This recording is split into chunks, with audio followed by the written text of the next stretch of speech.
السلام علیکم ورحمۃ اللہ وبرکاتہ۔ بسم اللہ الرحمن الرحیم۔ ویلکم ٹو دی نواب نعمان چند عباسی یوٹیوب چینل، جسے اب لائک کریں، شیئر کریں، سبسکرائب کریں اور بیل آئیکن کو دبانا مت بھولیں، اور کمنٹ باکس میں جا کے اپنے خیال کا اظہار لازمی کریں۔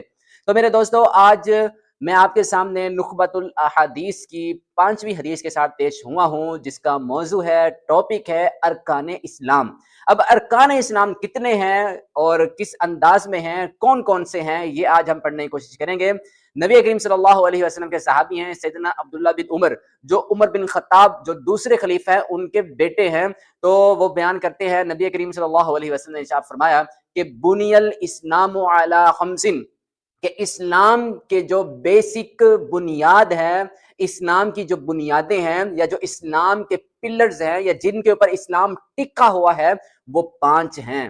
بنی الاسلام علی خمس، وہ 5 ہے، 5 چیزوں پر اسلام ٹکا ہوا ہے۔ تو سب سے پہلی چیز جو نبی کریم صلی اللہ علیہ وسلم نے ارشاد فرمائی کہ شہادتی اللہ الہ الا اللہ وان محمدا عبدہ ورسولہ، اس چیز کی گواہی دینا کہ اللہ کے سوا کوئی معبود نہیں ہے، اور اس چیز کی گواہی دینا، گواہ رہنا اور گواہ ہو جانا کہ محمد صلی اللہ علیہ وسلم عبدہ ورسولہ، کہ اللہ کے بندے اور اس کے رسول ہیں۔ یہ گواہی ہر وقت دینی ہے۔ پھر دوسرے نمبر پہ نبی کریم صلی اللہ علیہ وسلم نے ارشاد فرمایا کہ وَإِقَامِ الصَّلَاةِ، آپ نے پابندی کے ساتھ مقررہ اوقات میں نماز باجماعت ادا کرنی ہے۔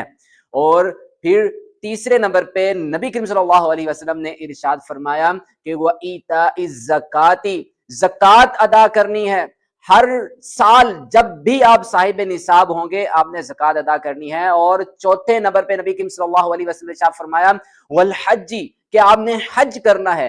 حج اسلام کے بنیادی ارکان میں چوتھے نمبر پہ آتا ہے۔ اور پھر نبی کریم صلی اللہ علیہ وسلم نے 5ویں نمبر پہ 5ویں اسلام کی بنیاد یہ بیان فرمائی کہ وَصَوْمِ رَمَضَانَ، کہ رمضان کے آپ لوگوں نے روزے رکھنے ہیں۔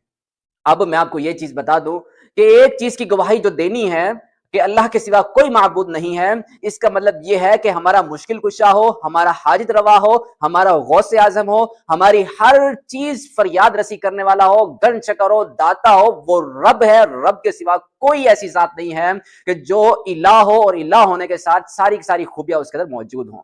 اور رزق دینے والی ذات بھی رب العالمین ہے، برائی سے بچانے والی ذات بھی رب العالمین ہے، نیکیوں کی توفیق دینے والی ذات بھی رب العالمین ہے۔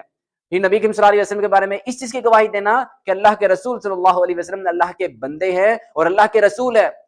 اور عبد کا جو مطلب ہے وہ یہ ہے کہ جو اللہ رب العالمین کی غلامی قبول کر لے، جو اللہ رب العالمین کے تابع دار ہو جائے، جو رب العالمین کی فرما برداری صدق دل سے قبول کر لے، اس کو عبد بولتے ہیں۔ اور نبی کریم صلی اللہ علیہ وسلم کے بارے میں یہی ارشاد فرمایا کہ نبی کریم صلی اللہ علیہ وسلم اللہ کے بندے ہیں، انہوں نے رب کی غلامی، رب کی فرما برداری، رب کے تابع داری قبول کر لی تھی۔ پھر فرمایا وَرَسُولُهُ، اور اس کے رسول بھی ہیں، کہ رب کا جو قاصد ہیں، رب کے پیغمبر ہیں، وہ بھی ہیں۔ اب اس چیز کی گواہی دینا یہ ہمارے لیے ضروری ہے۔ اس کے بعد نبی کریم صلی اللہ علیہ وسلم نے ارشاد فرمایا کہ نماز قائم کرنی ہے، مقررہ اوقات میں پڑھنی ہے، ہر وقت 5 وقت پڑھنی ہے، اور دن میں 5 مرتبہ یہ چیز اللہ رب العالمین کے لیے آپ نے ادا کرنی ہے۔ اور نماز کے بارے میں اللہ رب العالمین نے ارشاد فرمایا ہے کہ اقم الصلاۃ لذکری، نماز کو فرض سمجھ کے ادا نہیں کرنا، نماز کو سستی سے ادا نہیں کرنا، آپ کو نماز اس انداز میں ادا کرنی ہے کہ آپ سمجھو کہ میں رب کو یاد کر رہا ہوں، میں رب کو یاد کرنے جا رہا ہوں۔ اگر ہم رب کو اپنے مصروفیات والی زندگی میں، کاروبار والی زندگی میں، تجارت والی زندگی میں 5 وقت دن میں یاد کر لیں گے، اس کے گھر میں جا کے اس کو سجدہ کر لیں گے، تو یقین جانیے رب آپ کو ہمیشہ آپ کے مشکل حالات میں، آپ کی بیماری میں، آپ کی پریشانیوں میں یاد رکھے گا۔ پھر نبی کریم صلی اللہ علیہ وسلم نے ارشاد فرمایا کہ وہ ایتاء الزکات، زکوٰۃ ادا کرنی ہے۔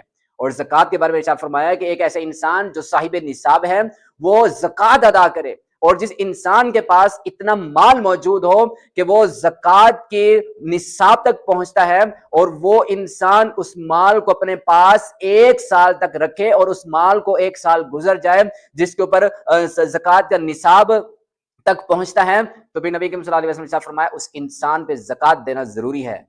پھر حج کے بارے میں ارشاد فرمایا کہ آپ نے حج کرنا ہے۔ ایک مرتبہ زندگی میں اگر آپ صاحب حج ہوئے ہیں تو 1 مرتبہ کریں،